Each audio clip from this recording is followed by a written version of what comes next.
Olá, meu nome é Etelvino Francisco Menezes Caldas, todo mundo me conhece como Etel Caldas. Eu fui fundador do Impacto 5 em 69 e depois do Flor de Cactos. E atuei na música popular brasileira e norte-rio-grandense até há 10 anos atrás. Etelvino, então você teve essa trajetória no Impacto 5. Impacto 5 foi uma banda que marcou época aqui em Natal nos bailes e pelos discos lançados, né? Como Lágrimas Azuis, que hoje é um disco mundialmente procurado na internet. E por um motivo muito especial, essa banda do Impacto 5 acabou, de uma certa forma, migrando para o que viria a ser o Flor de Cactos, né? E existe uma história que se conta de que o Flor de Cactos ele surgiu a pedido da gravadora. Eu queria que você contasse um pouquinho essa história de como é que ela surgiu. A gente era Prentes, era muito amigo. Aí depois Prentes veio, depois de uns anos Prentes veio tocar como guitarra base da gente na terceira ou quarta formação, agora não me lembro não. Aí ele era muito amigo de Leno. E Leno sempre, todo ano, vinha para Natal. E numa dessas vindas, ele foi ver a gente tocar e adorou a banda. E ele estava querendo produzir na CBS e levou a gente para a CBS para produzir. Foi quando ele produziu o primeiro LP, que foi Impacto V, como se diz, e o segundo, que foi Lágrimas Azuis, certo? Mas aí, depois Leno se afastou um pouquinho da CBS e o menino da gravadora SA chegou para ele e disse: Leno, você não tem uma banda em cima da cor do som, daquele estilo de cor do som, para fazer um disco aqui na gravadora? Eles têm. E deu dia de Natal. Fiz mais, não, você dá só as passagens que o menino vem, grava aqui, eu já vou para lá, já ensaio tudo, já arranjo a música. Aí ele virou mesmo produtor, que ele tinha sido dos dois primeiros, de Impacto 5. Aí ele veio para Natal, a gente foi para Pirangi, numa casa que a gente tem lá, minha família tem. Meu pai era o cozinheiro, o arrumador da gente, o roeiro da gente, era quem lavava a louça, e a gente ficava na garagem, acordava 9 horas, ensaiava até meio-dia, subia, almoçava, pegava de 3 até 5, subia, jantava e pegava de 7 até 10. Quando tinha que bolar algum arranjo, todo mundo saía, ficava só um, e bolando o arranjo e tal, aquele arranjo de Ribeirão que eu fiz lá. Foi uma coisa que eu fui para lá, eu fui sozinho fazer enquanto ele subia, eles gostavam. E Leno toda noite ia lá para ouvir. E ele conseguiu música de Zé Ramalho, música de Geraldo Azevedo, música de Dominguinhos, entendeu? Então, foi quando a gente foi para a SA gravar. Só que o produtor da gente era do SA Rio. Ele foi para o Rio e disse: olha, vocês vão gravar a semana todinha aqui e eu venho só no final de semana para ouvir. Aí a gente foi, ele entrou no estúdio, um sonho pra gente, porque foi um sonho pra gente gravar na CBS, gravar na gravadora de Roberto Carlos, foi um sonho quando a gente chegou lá, aquela gravadora enorme, que era enorme a gravadora, era um mundo, o teto muito alto e tal. Mas quando a gente chegou na SA, porque a SA era um estúdio tipo esse aqui, todo juntinho as coisas, tinha um negócio que entrava aqui, aí era o canto da bateria. Tinha outro canto aqui que entrava, era o dos violões, e tinha a guitarra baixa aqui tudo. Aí a gente gravou. Quando foi na sexta-feira, que a gente estava já começando a botar as vozes, aí o produtor chegou. E quando ele chegou, foi ouvir as músicas. Aí ele ficou desesperado. Me chamou, porque ele se comunicou comigo: está ouvindo? Eu disse: é, bicho. Rapaz, eu pedi uma música feita, abri a porta, apareci, vocês fizeram uma coisa totalmente diferente. Eu digo: sim, bicho. E aí ele disse: agora não tem mais jeito, tá aí. Eu vou ser demitido da gravadora, não sei o que. Para resumir a história, teve, quando o disco saiu, esse primeiro, né? Quando esse disco saiu, Porque normalmente naquela época havia reunião da divulgação. O pessoal que fazia divulgação, eles fizeram a reunião e botaram o disco para o pessoal ouvir. Quando os caras viram o Ribeirão, ficaram tudo doido, adoraram. Então depois, eu tenho até essa carta, um dia eu posso até lhe mostrar, a carta ele elogiando a banda, não sei o quê, para você ver como são as coisas. O povo tem um padrão, e tudo que foge do padrão não é, mas aí... E essa música, ainda hoje, se você for na FM Nacional do Rio de Janeiro, ainda hoje ela roda, que é Ribeirão. A gente fez o primeiro, depois passou um tempo, foi fazer o segundo, foi quando a gente foi para lá, aí participou do MPB Shell com Coca Moreno com a música Homem de Lata e participou com a gravadora, comprou uma música para a gente defender, que naquela época o MPB Shell, a música era classificada, ele chamava a gravadora, você quer qual? Quero essa. Aí a gente participou, mas infelizmente no dia da gente, a música da gente não se classificou, porque classificou uma música que era de Guilherme Arantes, com aquele... Eu e minha gata rolando na relva, você lembra dessa música? Pronto, que era de Guilherme, foi essa música que passou e a gente não ficou. Mas isso mesmo. O Flor de Cactus gravou quantos discos no total e quantos você chegou a participar? E a gente quer saber se você chegou a participar também de um disco, de um show que o Flor de Cactus fez, que ficou muito marcante, que foi um show com o Zé Ramalho no Rio de Janeiro. Fala um pouquinho pra gente disso aí. Não, o Flor de Cactus gravou 3 LPs, eu fiz 2, aí foi quando eu descobri que meu pai tinha câncer e eu tive que voltar para Natal. Aí quando eu voltei foi quando eu fiz uma sociedade com o Graco e a gente refez o Impacto 5. Ele tinha um status, que era uma banda que chama status, eu refiz o Impacto 5 com ele, peguei alguns músicos que tinham ficado aqui do Impacto 5 que não tinham ido e fez. Mas esse show que ele fez no Teatro Castro Alves foi com o Zé Ramalho, eu não estava lá não. Eu fiz shows com ele na Barca das 7 de Niterói e a gente fez no Festival de Muriaé. A gente participou do Festival de Muriaé e ganhou a primeira colocada, a quarta e a quinta colocada, se eu não me engano. Eu sei que a primeira eu tenho certeza. Até com a música que tinha tirado segundo lugar no festival daqui de Natal, que é a Universidade promoveu o nome da Varandas e Quintais, de João Batista. E quem ganhou foi a música de Punaú, agora esqueci do nome, me perdoe, amigo, que eu esqueci do seu nome, que é um Carlinhos Moreno do violão, que cantava até Wigner, só que essa daí a gente participou só, mas a Varandas e Quintais a gente tocou com a banda toda, entendeu? E fomos para lá gravamos pelo projeto da universidade, porque a gente fez pela universidade um projeto Minerva da universidade, que era só compositores do Rio Grande do Norte, com cantores do Rio Grande do Norte, com músicos do Rio Grande do Norte. A gente participou de 11 discos, inclusive um com o nome de Flor de Cactus, que é o último que eu gravei com o Rio Potengi, que a capa é de Enoque Domingos, que depois foi trabalhar na TV. Entendeu? E é o seguinte, naquela época, do Flor de Cactus, o primeiro Flor de Cactus, a gente pensava muito que a gente tocava baile nos interiores e tudo, então a gente era uma banda da capital, mas que também tocava forró, essas coisas tudo. Então, o som, se você ouvir ainda hoje o som do primeiro LP de Impacto 5, do segundo LP de Flor de Cactus, é um som que eu considero muito atual, porque é um som muito, não é um som porque é uma coisa que teve todo um pensamento, tanto que eram sintetizadores de guitarra, a gente fazia ritmos que eram oriundos aqui na Natal, o maracatu, tinha música que era maracatu, entendeu? A música de Zé Ramalho era um 6x8, a gente transformou num baião, entendeu? Quer dizer, a gente teve todo um pensamento, porque a gente tinha uma abertura, porque a gente se preocupava muito que a música do Rio Grande do Norte não tinha nada que fosse, tinha Leno, que era uma coisa jovem guarda, e a gente não era jovem guarda, a gente era música popular, entendeu? Quer dizer, que era uma Leno, mas Leno não na época era jovem guarda, certo? Então, foi uma coisa assim, e eu ainda acho que hoje os LPs da gente são muito atuais, ainda hoje. Tá ouvindo? para finalizar, qual é a importância? Sim. Qual tem programado, né? Também.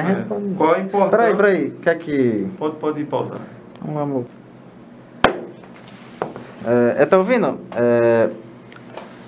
O Flor de Cactus, apesar do pouco tempo, né, de certa forma que ele existiu, né, mas gravou 3 discos e ele presenteou o Brasil com grandes músicos, né?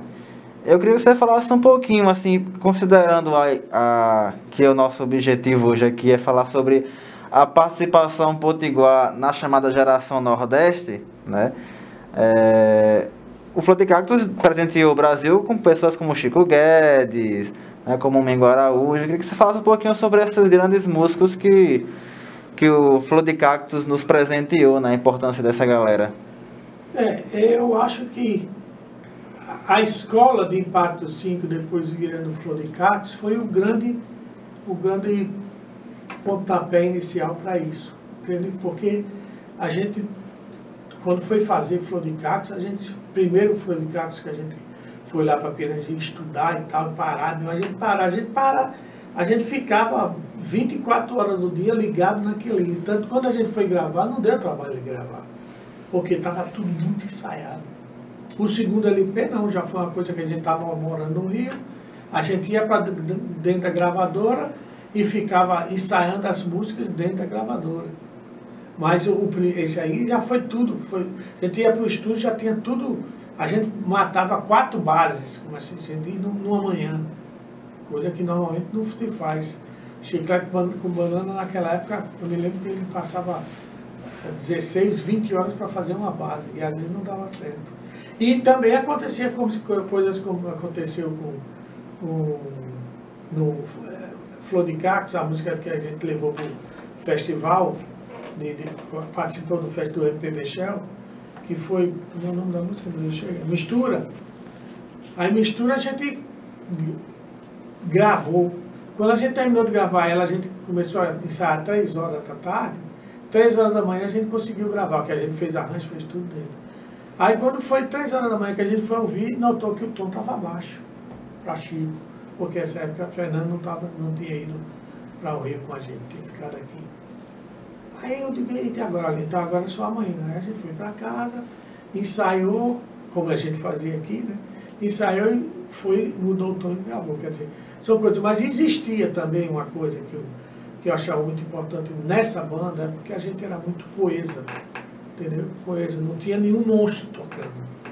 Eu acho que o melhor músico que a banda tinha era o baterista, que era Neguinho, que ele também tocava pistão, então ele era um excelente músico, porque ele escrevia tudo, mas eu não escrevia, amigo não escrevia, Chico não escrevia, mas a gente tinha uma coesão muito grande, porque a gente, quando ia fazer, Chagas ia fazer um solo, a gente, não, Chagas, peraí, aqui não vamos fazer assim não, vamos puxar mais para dar uma conotação nordestina e tal, entende? Quer dizer, tudo isso foi muito importante, então essa coesão foi que fez o primeiro LP, nem se fala que a gente estudou todo aqui em Natal, e já foi toda coisa, mas esse segundo também, e foi a época que Chico assumiu de vez, e Chico tem uma característica de voz muito nordestina dele, entendeu?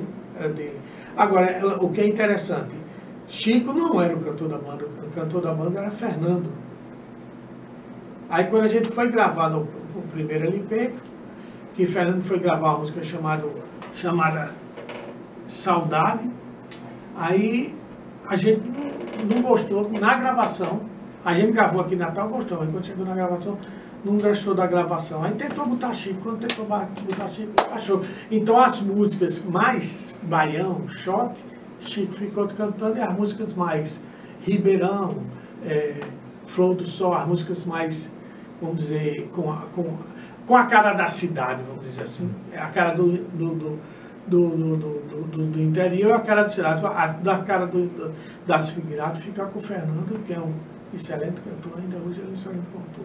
Chico, infelizmente, a gente perdeu ano passado com um problema de pulmão, o pulmão dele parou, mas isso mesmo.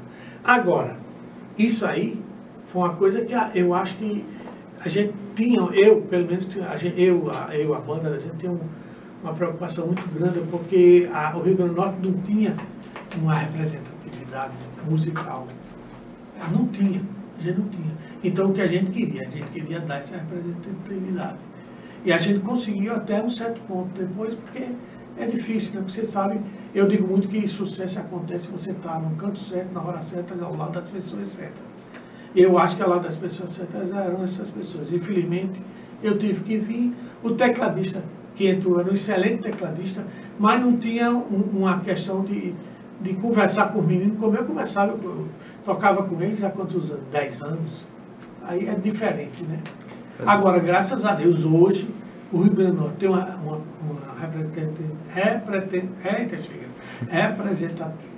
representação. Uma representação, obrigado.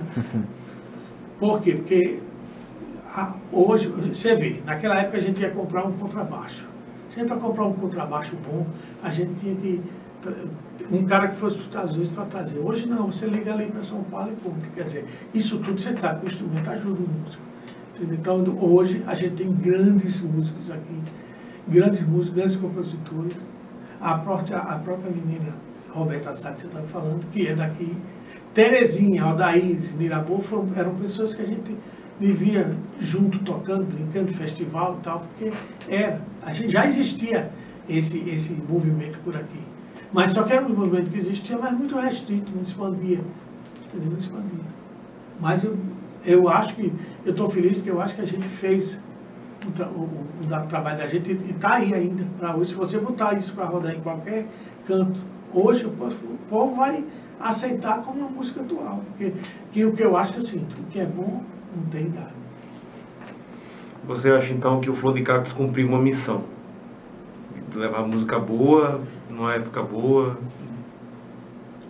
Cumpriu a missão, não tanto, porque infelizmente eu tive que voltar e tal. Talvez se eu tivesse ficado mais tempo lá, a gente tivesse mais condições de fazer divulgação e tal, porque a gravadora ia apoiar a gente. Infelizmente eu tive que voltar, porque foi obrigado. Agora, a época não era boa não, para a gente fazer aqui, porque, embora naquela época era interessante, se você pegava um LP de Impacto 5 ia numa rádio, eles tocavam, sem cobrar nada.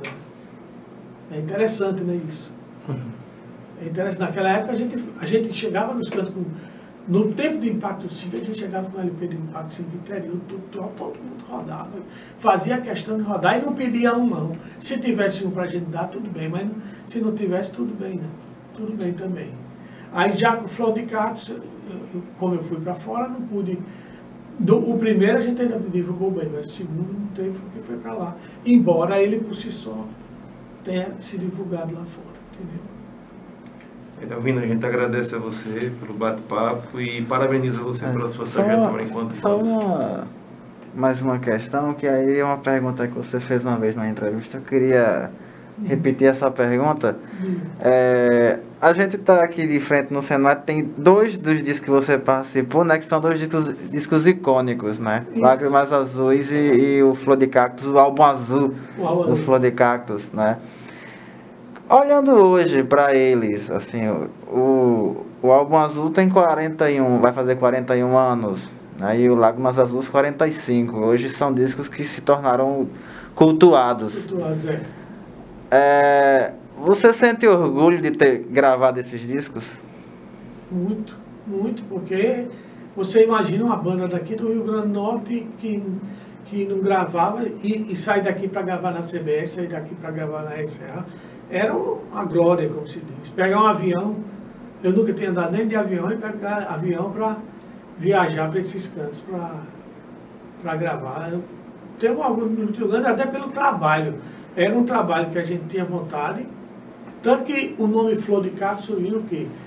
Uma flor, o cacto é uma coisa do sertão, e uma flor é uma coisa bonita, que nasce no meio do cacto. Quer dizer, a banda era uma flor que nasceu no meio do sertão, no meio da caatinga, sofrendo nos bailes da vida. Porque, olha, hoje é muito bom você fazer baile, fazer essas coisas. Pega um ônibus com ar-condicionado. Naquela época a gente viajava, era numa Kombi. Na Kombi eu andava com a máscara, porque era poeira, não não era asfalto, não era poeira. E a poeira era tão grande que a gente chegava rouco na cidade. Aí eu descobri que máscara de pintor protege você. Aí a gente viajava tudo de máscara, pra você ver. Mas eu sou muito feliz por isso. E também porque as pessoas com quem eu toquei são pessoas que ainda hoje estão no meu coração e eu sei que eu estou no deles. Você vê Mingo. Mingo tocou com o Paul Simon. Rapaz, um cara sair daqui de Natal para tocar com o Paul Simon, mérito dele, mas... E ele, quando vier Natal que eu me encontro com ele, é a mesma pessoa. Não mudou nada. Certo? Chico tocou com aquele Jimmy Cliff. Entendeu?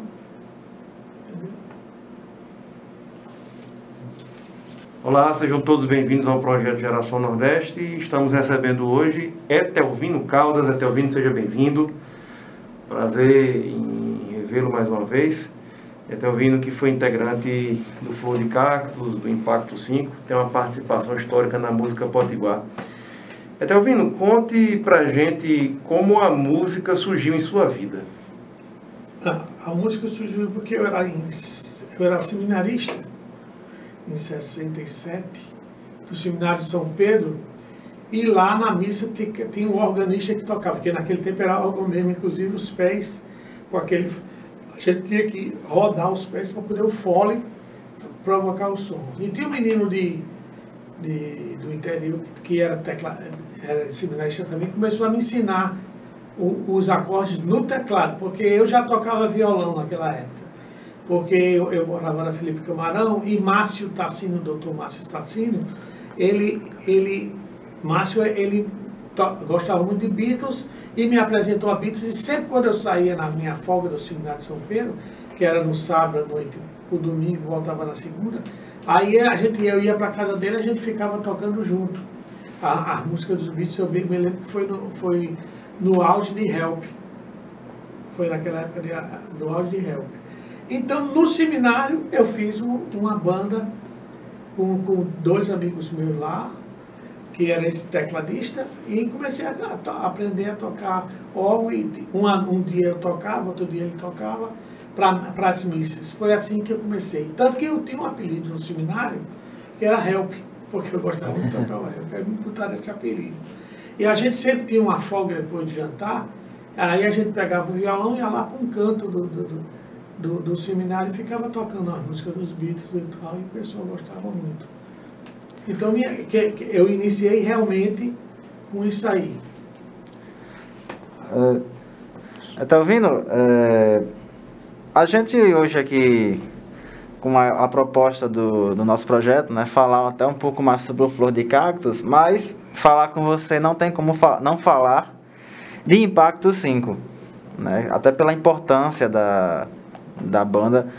E eu queria que você falasse um pouquinho de como foi o início, né, da formação do Impacto 5, né? Sei que a gente vai dar um pulo grande assim na cronologia da sua vida musical, mas assim, como é que surge o Impacto 5, né? Desde o seu embrião até de chegar a RCA e tudo mais, e a lançar os discos e tal. Bom, para números eu sou horrível. Inclusive eu passei até para você essas coisas que eu tenho com data. Mas a cronologia é o seguinte. Existia uma banda no Marechal chamada Os Gênios, que inclusive Marcos Farias e Prentes participavam dela. E um dia eles iam fazer uma apresentação no Grêmio de lá, e me chamaram para tocar com eles pandeiro. Nessa época ainda não estava, vamos dizer, ainda estava, foi bem anterior, eu ainda estava no Salesiano, ainda era do Salesiano. Aí eu troquei com eles, criei amizade com o Márcio. Aí quando eu saí do seminário, porque eu passei 3 anos no seminário, os 3 anos de clássico, foi 61, 62, 61, agora esqueço os anos, mas foram 3 anos de clássico, certo? Porque eu fiz o ginásio até 64, foi 65, 66, 67. Esses 3 anos que eu passei lá, os 2 primeiros eu passei como seminarista. E o 3º ano eu passei como aluno externo. Entende? Aí foi aí que eu tive com o Márcio mais mais contato, porque eu morava aqui e Márcio morava no outro quarteirão logo ali, bem pertinho, na Felipe Camarão. Aí a gente começou tocando junto, tocando os Beatles, fazendo vocal, fazendo versões dos Beatles. Aí quando eu passei no vestibular de Sociologia, na Fundação, aquela Fundação Zé Augusto, eu passei na Sociologia, foi quando o Márcio disse, rapaz, vamos tocar comigo, porque ele tinha eles tinham brigado, ele e Prentes, e ele tinha puxado a banda para ficar, ele e Marco Farias, e Prentes saiu da banda, essas brigas de jovem mesmo. Aí eu digo, vamos fazer, só que a gente não poderia usar o nome, os Gênios, porque os Gênios era o nome, era de Prentes. Então a gente resolveu fazer Impacto 5. Por que Impacto 5? Porque na época eram 5. Como eu tinha ganho um teclado com 18 anos, meu pai me deu um teclado, era eu de teclado, Márcio de guitarra base, Marcos Farias de guitarra solo. Aí, interessante, ia passando um rapaz ali, onde a gente ensaiava, que a gente ensaiava ali na Apudi com a Princesa Isabel, onde hoje é aquele negócio do IPTU, da prefeitura, era ali, tem uma casa. Aí ia passando um cara e disse, rapaz, deixa eu subir aí, tem um baixo que Márcio às vezes pegava. Aí quando Dalmi subiu, um pernambucano, estava morando em Natal. Quando Dalmi pegou e foi tocando, aí Márcio disse, não, eu vou ser guitarra base, porque Dalmi tocava muito e cantava bem. Aí pronto, aí a gente chamou na época o irmão de Prentes para ser baterista, mas aí não deu certo, Juca não. Levi, não sei por que não deu certo, me lembro, faz tanto tempo. Aí foi outra coisa, um cara que era do banco, Jucado, que era da Bahia, tinha sido músico da Bahia, veio tocar. E a gente fez a banda com essas 5 pessoas. Só que na época Marco Farias era guitarra base, e foi fazer solo, aí realmente ele não tinha muita tarimba para solo e tal, porque ele era guitarra chamada base, que naquela época existia, né? Aí foi quando a gente chamou Expedito, e foi aí que a gente começou realmente, em 69, a carreira musical da gente, com o terceiro festival dos festivais no Palácio Esporte, que a gente tirou o primeiro lugar, vencendo do Dejetos, que foi o segundo, e do Inflacei de Mossoró, que foi o terceiro. Aí a gente ganhou. Aí já era Expedito na guitarra. Certo?